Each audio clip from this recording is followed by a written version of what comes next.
Hi guys, welcome to my complete beginner's guide on Amazon's New World. Well, hopefully throughout this video I can kind of help you as we're going to cover everything you need to know to get started in New World.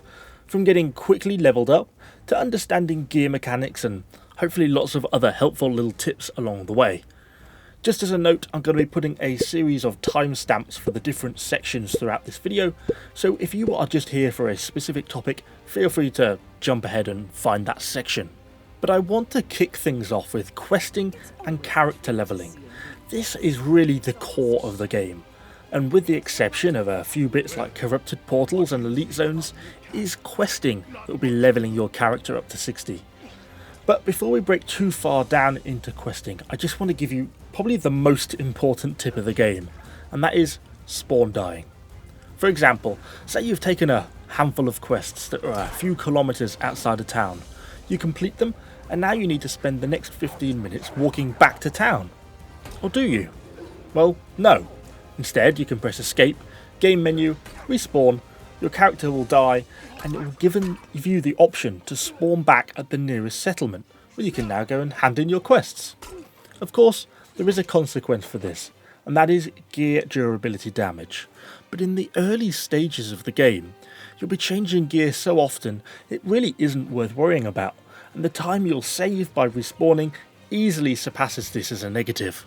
But that little tip aside, questing itself can be broadly broken down into 4 parts: main storyline quests, side quests, faction quests, and town projects.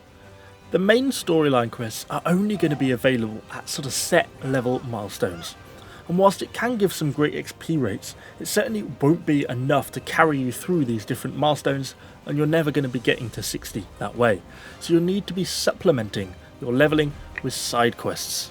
When you first spawn in New World, you're going to end up in one of 4 regions: First Light, Windswood, Monarch's Bluff, or Everfall. Whilst each of these regions are fine for the starting quests, you will do all the quests on the beach and you'll come out about level 10 on the other side. But once you get actually stuck into some of the region side quests, unless you're running in a group, you may find some of them a little bit difficult in some of the harder regions such as Everfall or Monarchs, because these are higher level regions with mobs at 25, 26, 27. So instead, I'd recommend you fall back to somewhere like First Light or Windswood. Tackle some of the side quests there until you get to a slightly higher level. In reality, you're going to be doing almost all the side quests in the 4 starting regions, so there's really no loss to sort of falling back to doing this. I guess just while we're on it, as a quick side note, once you reach sort of level 25, around there, you're going to be looking to move on to the next region, and that next region that you're going to be wanting to head for is going to be Brightwood. This leaves us with town projects and faction missions. I basically run on the principle with town projects that I always accept all the basic stuff. Kill 10 rabbits, hunt 5 turkeys.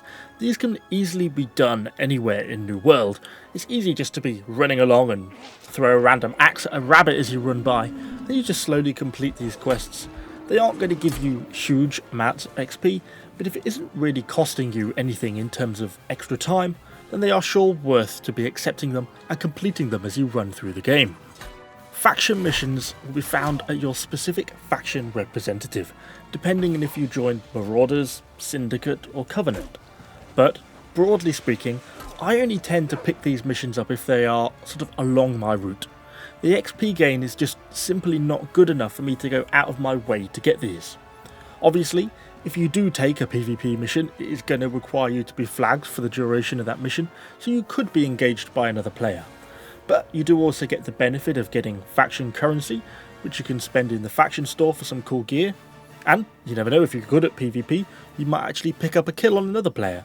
And if that player had been PvP flagged for a reasonably decent period of time, you'll be getting a good amount of XP from securing that kill as well. This nicely leads us on to territory standing. For every quest you do, item you craft or monster you vanquish, you'll be gaining a small amount of territory standing, which is great. Every time you level up, you get the option to pick between a variety of rewards, for which, unless it's my main hub town, I would always be tempted to pick the XP gain and the standing gain. But more importantly than that, when you go up a territory standing level, you'll be gaining a boatload of experience. It might only start off at around 700, but it gets far higher as you get to the higher territory standing levels. For that reason, I tend to focus any crafting or refining or anything like that to one town. This enables me to sort of more power grind one area's territory standing level over and above the others, and gain those higher XP amounts. I'm not really using it for the territory standing level, I'm using it as a way of gaining experience, I'm using it as a levelling mechanic. As I did allude to at the start though, whilst I pick experience gain and standing gain for most regions, for my hub town I'll be picking storage and gathering speed. And in case you're wondering, I'm going to be setting my hub town to Everfall. So, since we were just talking about storage sheds and inventory, it feels like a good time to move on to gear, armour and weapons. There really are a large plethora of different weapons in New World to pick from, and since the game has a classless system, you can pretty easily swap and pick between them. I'm personally planning to run Hatchet and Great Axe on my loadout, but there are a huge amount of workable combinations. But the weapons themselves can be found or crafted in a variety of different rarity levels, with higher rarity levels resulting in larger amount of extra modifiers, such as fire damage or increased durability. These rarity levels can be found at any weapon tier. However, you will need to meet a certain level requirements to use different tiers. So for example, tier 2 is level 1 to 19, tier 3 is 20 to 39, tier 4 is 40 to 59, and then you need to be max level 50 to equip tier 5 gear. This equipment can then be equipped on slots in your loadout. You can run with 2 different weapons equipped on your character, as well as 5 separate armour pieces: helmet, chest, gloves, trousers and boots. You can mix and match armour types and weights. For example, you could, if you so choose, wear a heavy helmet and light boots. However, all of this goes to affect your armour encumberment weight, which has 3 different stages: light, medium and heavy, and each stage has its own benefit and effects. Light armour gets a large and rapid dodge roll, plus a 20% damage bonus. In the medium armour state, your dodge becomes more of a hop, and you only get a 10% damage buff, but you also get a 10% longer crowd control buff. Finally, in the heavy armour state, your dodge becomes more of a slow sidestep. You get 15% increased block stability and 20% longer crowd control, but you no longer get any damage buff. So it does all slightly depend on what style of play you want to go for. A tank is obviously going to want to be heavy armour for the extra shield and block stability, but a DPS might be looking to be more light or medium armour. You are also going to be able to equip 3 ancillary slots for earrings, an amulet and a ring, all of which can be used to buff your attributes. You could also equip 3 bag slots, which will greatly increase your carrying weight before you become over encumbered, which I can assure you is very easy to do, particularly if you get a little bit too giddy with the gathering side of things. This all then kind of nicely leads back to the town storage that I mentioned at the start. This is like your warehouse, where you can dump all of your spare or unused crafting materials and items. It's pretty large, so you should be fine at the start just dumping everything in there that you don't want. But remember that each town has its own storage shed. So if you dump iron ore in the storage shed at Everfall, you can only retrieve it from Everfall. It won't be available from the Windswood storage shed. Only stuff that you deposited in Windswood would be available from the Windswood storage shed. But it's not just gear that affects your character, their strength and their damage output, but also attribute points and their resultant perks. Once you get to level 60, you're going to have 180 attribute points in which you can spend over the 5 areas. The first one being strength, which mostly governs damage done by melee weapons. Pretty much all heavy melee weapons scale exclusively from strength, although a few of the lighter ones also have secondary scaling of dexterity. But for the most part, dexterity is going to be the primary attribute for ranged weapon damage, with weapons such as the bow scaling damage off this. We then move on to intelligence, which is the primary damage scaling attribute for magical abilities, thinking fire staff, ice staff, whereas focus, the fourth one of our attributes, is all about mana recovery. So this is much more geared towards healers, life staff users who aren't necessarily focused on putting out damage, but really trying to use as much mana as possible to heal their team and keep them in the fight. And finally, Constitution. This increases your overall health pool, makes you a lot more tankier. But on top of the standard increase from the attribute points, every 50 points there is a specific perk which will unlock. For example, if you were to put 50 points into strength, then you will get a plus 5% damage for melee light attacks and 10% mining speed boost. If you put 150 points in focus, you'll be getting a 20% healing output boost, which is hugely useful and pretty significant buffs. So you're going to be wanting to keep your attribute points rounded to those, over 50 mark to try and make use of those perks. It's also important to not underestimate how many extra attribute points you can get from gear.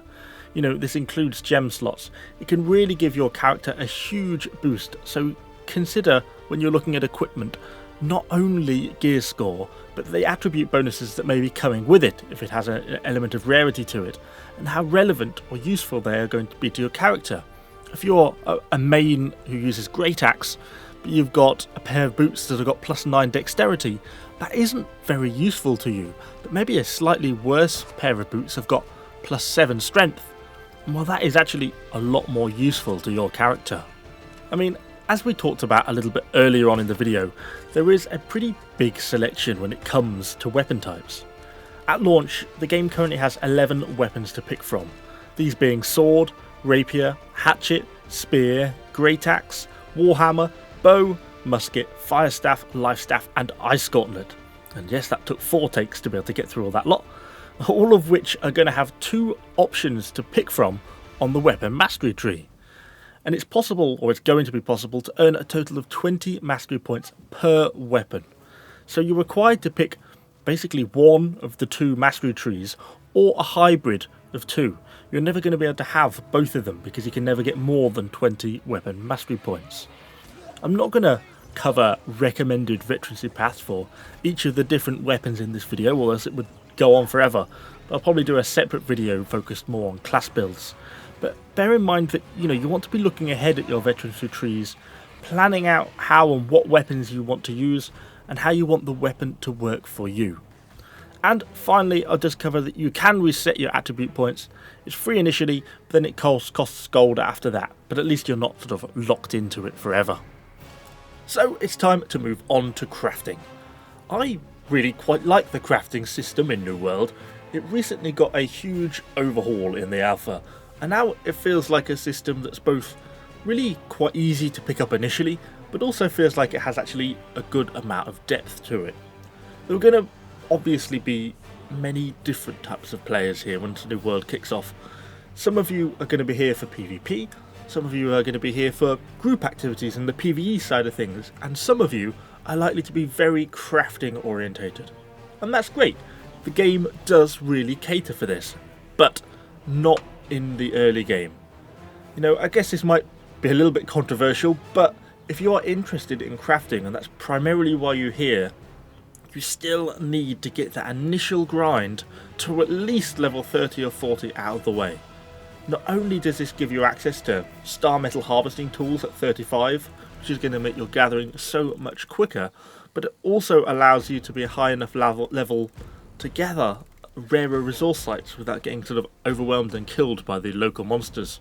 And this is of course not to say that you can't start working on a few of your skills along the way. I think this is particularly true for some of the gathering skills. Currently New World has logging, mining, harvesting and skinning as gathering skills.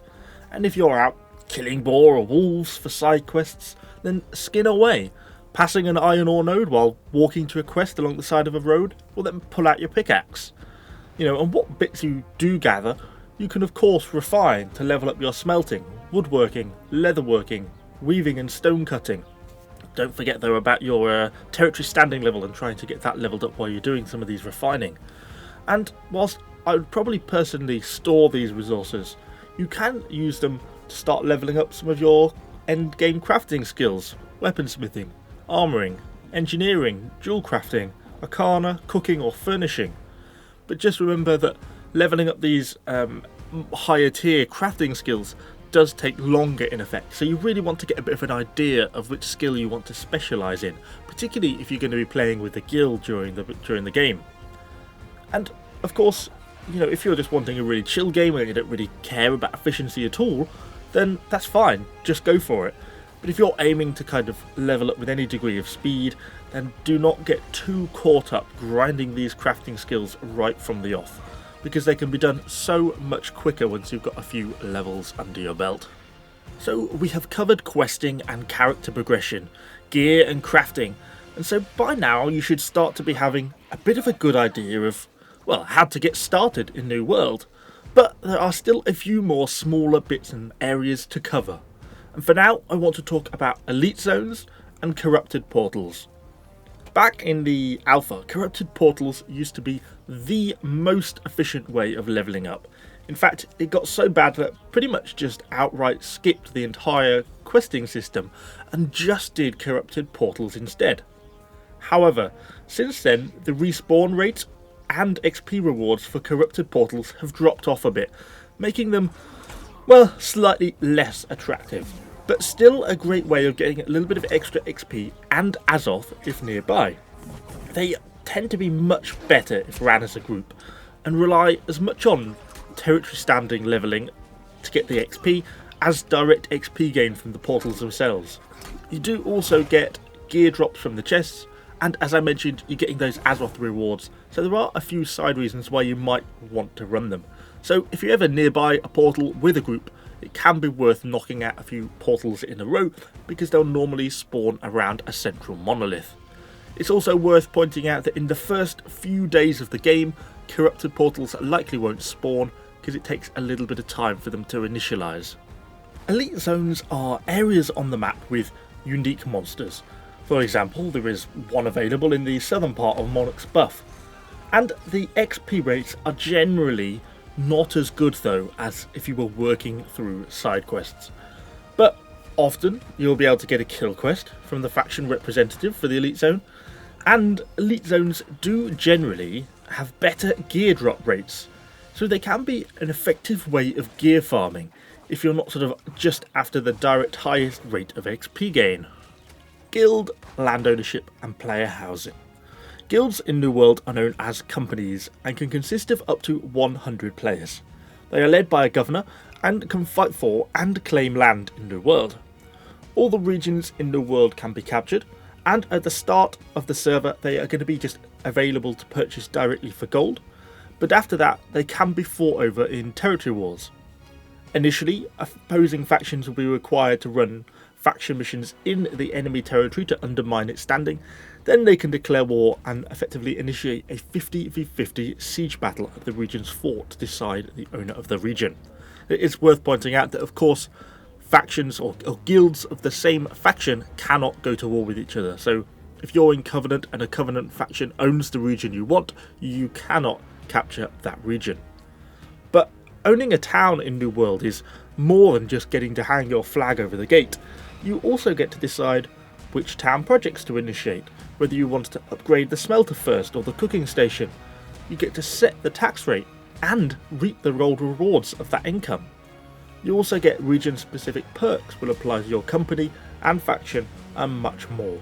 In short, joining a good company in New World can really help push you along.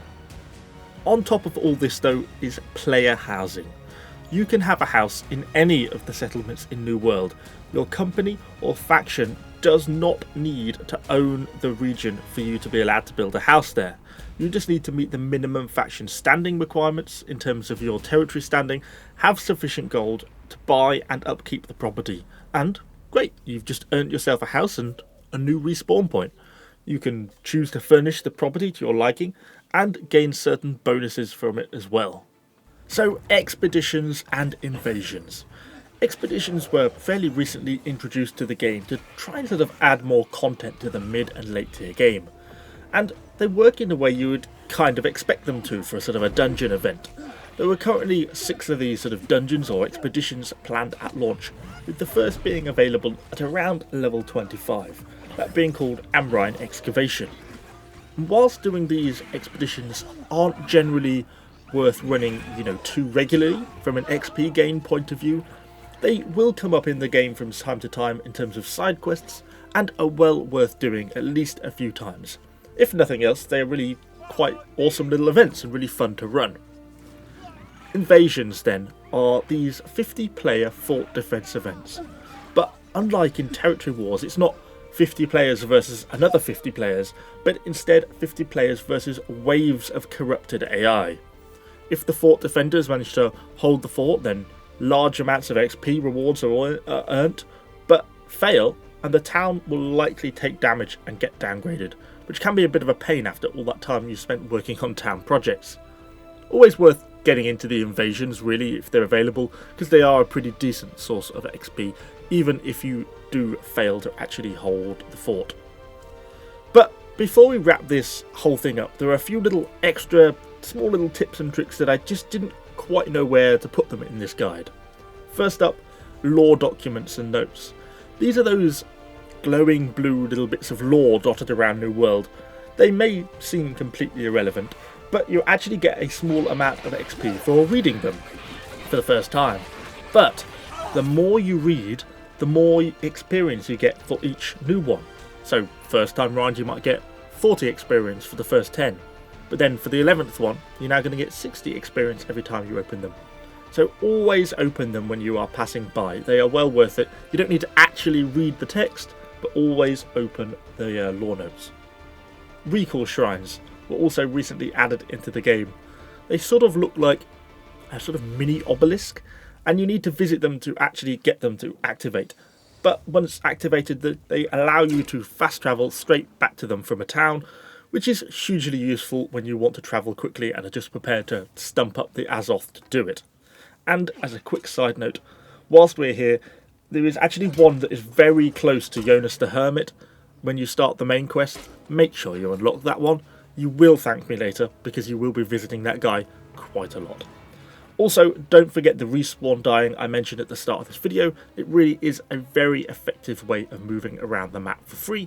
The only thing I forgot to mention at the start, which is worth watching out for, if you're on the very edge of a region, sometimes it may cut you to the town on the region next to you, because you effectively end up being closer to that town than the one that you actually want to go to.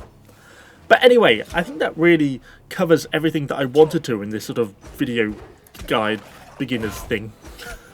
Hopefully it's been vaguely helpful and given you a few tips to get started in New World. If it has, do let me know what you think in the comments down below. Do please give the video a like and share it around, and of course subscribe for a lot more New World content, because we're going to be visiting a lot of class guides, expedition guides and all sorts of stuff in New World as we get into the beta and into the full release. Thanks for watching guys, and I shall see you all on the next one.